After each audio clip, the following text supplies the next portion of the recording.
Dunyodagi eng baxtli ayol doktor Oiz Qarni. Baxit o'zingizda.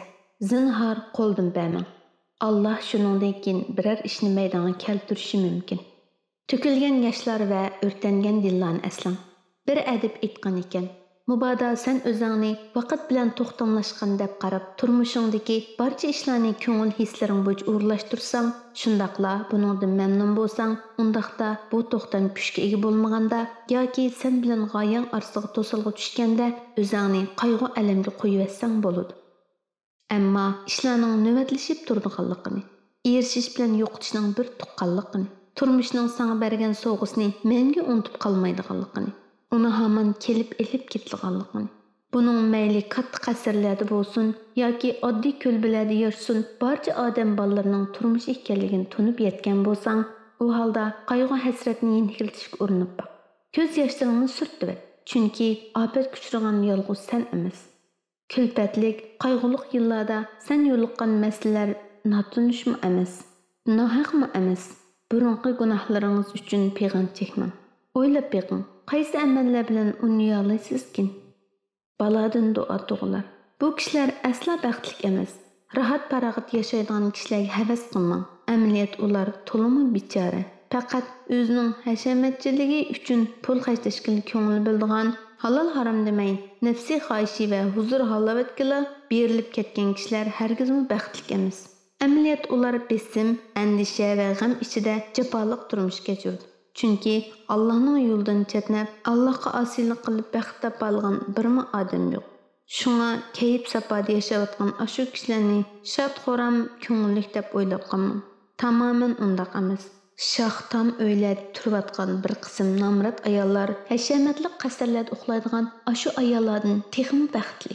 Chunki bu nomrod buyuk Allohga ishonadi. Butun vujudi bilan Allohga ibodat qiladigan kishi haq yo'ldan ozgan kishidan baxtlidir. Faqat o'zingizda uni ching tuting. Bilingki, Allohdan boshqa hech bir haq yo'qdir. Allohning yo'li yanada eng yaxshi yo'ldir. Baxit degan nima? Baxtni mol dunyo, amal mansab, nom obro' ichidan topqil bo'lamdi. Bu savolning nurg'un javobi bor. Biz avval muni ayolning baxtiga qarab baqayli. Bir ayoli bilan gap talashib qilib, "Men seni baxtsiz qilib etaman" debdi. "Qilolmaysiz" debdi ayoli parvosizlar. "Nimishqa?" deb so'rabdi. Ayol debdi: "Mubodo baxit pul, mol yoki oltin kumush zibu-zinnatda bo'lgan bo'lsa, siz mendan bularni tortib olaytdingiz. Ammo mening imonim qalbimda. Egamdan boshqa hech kim uningga tikelmaydi. Mana bu haqiqiy baxit, imoniy baxit.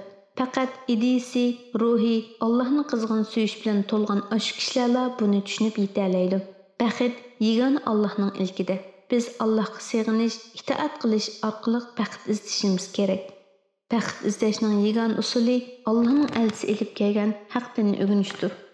Umuman bir odam bu yo'lni izlab topmaydi ekan, mayli u Ka'bada bo'lsin yoki yo'l yoqasida yotsin va yoki bir burda non bilan kun olsin, bu uning dunyodagi eng baxtli odam bo'lishiga daxl qilmaydi. Ammo bu yo'ldan ozgan kishi o'zining butkul hayotining azob uqubatga to'lganligini, mol-mulkining sodir bo'lganligini, tirishchanligining unumsizligini, oqibatning rasvolik ekanligini bayqaydi. Bizning yashash uchun pulga muhtoj bo'lishimiz bizning pul uchun yashaydiganligimizni derak bermaydi. Ey Alloh, biz sendan afu va mag'firat tilaymiz. Ig'ir yukni ko'tarolmaganda Allohdan madad tilang. Ibn Jazzi mundaq deydi: "Bir ishlar meni intayin bearam va g'amnaq qildi.